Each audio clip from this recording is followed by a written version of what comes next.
Donc le scénario, il est possible de faire comme ça. Il va venir liquider l'imbalance. Après avoir liquidé l'imbalance, il fera peut-être quelque chose comme ça pour venir liquider ce niveau-ci. Ensuite va liquider cet inducement là, va réagir dans ce niveau, va impulser directement à la baisse. Ok, salut les gars, bienvenue sur ma chaîne où je vous partage uniquement que du contenu exclusif comme vous pouvez le voir sur ma chaîne. Ok, donc j'ai fait plusieurs playlists auxquelles vous pouvez directement avoir accès, des playlists où vous pouvez avoir accès aux analyses du marché, les secrets du marché, les entrées sniper. Il y a une formation totalement gratuite sur les entrées sniper faite de 3 vidéos. J'ai aussi un canal Telegram dans lequel vous pourrez directement échanger, me poser des questions et que je partage aussi certaines fois des analyses que vous pouvez utiliser pour compléter vos analyses, ou soit utiliser cela pour pouvoir faire vos entrées sniper comme moi-même je le fais déjà. Donc aujourd'hui dans cette vidéo là, qu'est-ce que je vais faire? Je vais vous analyser, ok, complètement le crash 300. Ok, voici le crash 300 sur Derive. Ok, la fois passée j'ai fait une vidéo sur comment accéder à la plateforme Derive TradingView. Donc voici la vidéo qui est directement disponible ici. Plusieurs personnes peuvent avoir accès à cette vidéo là. Voici la vidéo qui est ici. Donc une fois que vous êtes sur la plateforme, c'est simple. Moi, je vais agrandir déjà pour commencer l'analyse du marché. D'abord, comment il vient? Je suis en 24 heures. D'abord, je suis en 24 heures. Je vais voir d'abord la tendance générale du marché. Qu'est-ce que le marché a fait et qu'est-ce que le marché s'apprête à faire? C'est ça le plus important. Donc, une fois que je clique ici sur mon move, je vois que le marché a fait une impulsion haussière, baissière, haussière. Donc, je ne suis pas trop précis, hein. Vous allez voir que je ne suis pas trop précis pour ceci. Donc, je vais essayer de changer la couleur pour que ça puisse arranger la vision de tout le monde. Voilà, bas, au bas. On sait que clairement on était dans une tendance haussière avant qu'on ne vienne avoir ce touch là, c'est-à-dire ce changement de structure avant de pouvoir impulser, revenir, qui a montré une tendance, voilà, baissière qui continuait jusqu'à ce niveau où on a eu encore une tendance haussière qui a profité de liquider ces niveaux-ci avant de réimpulser. Et maintenant, actuellement, on a créé un plus bas, un plus haut, un plus bas, un plus haut. Et actuellement, on est au plus bas. Voilà, généralement, ce que le marché a fait. Okay, désolé pour ceci.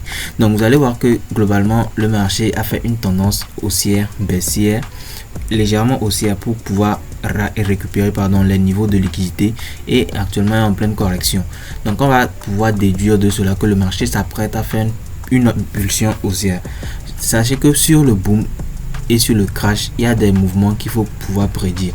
C'est-à-dire sur le boom, il faut être prêt pour les achats.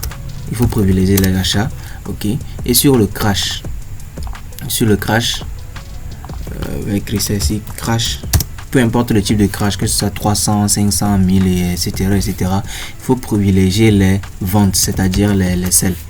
Donc, vous allez voir que actuellement on est sur le crash. Normalement, il faut privilégier les ventes, mais on peut essayer de bouffer le retracement aussi. Donc, je vais effacer tout ceci. Donc, actuellement, qu'est-ce que le marché nous a fait? Globalement, on a eu impulsion, retracement, impulsion, retracement, impulsion, retracement. Ce retracement n'a pas continuer, donc on appelle ceci là un fake retracement, c'est-à-dire un faux retracement, et une impulsion qui a liquidé ces 3 niveaux là. Ensuite un retracement, une impulsion, retracement, impulsion, retracement, impulsion, retracement, impulsion, retracement actuellement. Donc vous allez voir que quoi, on a plusieurs niveaux. Voilà, je vais tracer ces grands niveaux là. Donc ici premièrement on a un BOS, un touch, pardon, un touch. Je vais mettre des XX. Voilà, ici on a un touch. Après le touch, on a un BOS de continuation ici.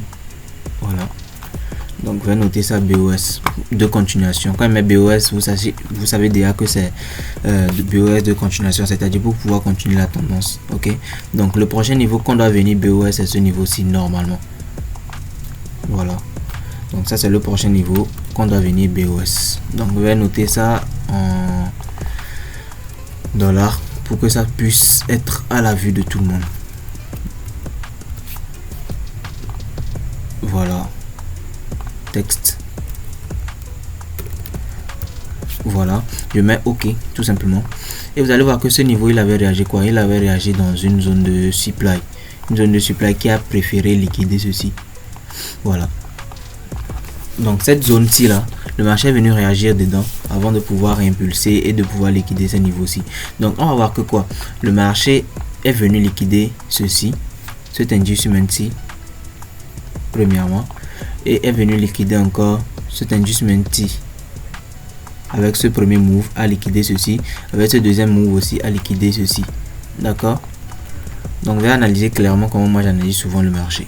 Donc une fois que c'est fait comme ça, vous allez voir que quoi, le marché a laissé des, voilà, IMB, des imbalances ici, une imbalance qui est clairement visible ici en 24 heures, que le marché va sûrement venir combler. Ça, soyez-en sûr, le marché va sûrement venir combler ce niveau là. Donc je vais noter ceci, IMB, voilà, imbalance. Ce sont des zones, j'ai déjà fait des vidéos dessus. Donc ce sont des zones que le marché vient souvent combler pour pouvoir activer l'équilibre du marché. Donc ici vous allez voir qu'il y avait une imbalance que le marché a comblé grâce à ce move avant de pouvoir impulser tout haut. Vous voyez un peu. Donc je vous épinglerai la vidéo sur laquelle j'ai déjà expliqué ce concept-ci. Donc après avoir liquidé ce marché, après avoir terminé avec ceci, le marché a fait quoi? Il a impulsé.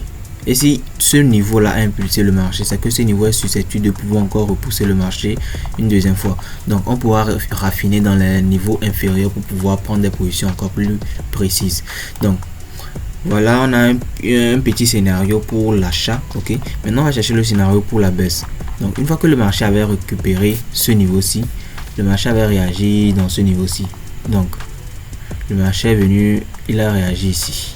D'accord, on voit que le marché a clairement réagi ici. Une fois qu'il a réagi là-bas, il a créé une très forte impulsion.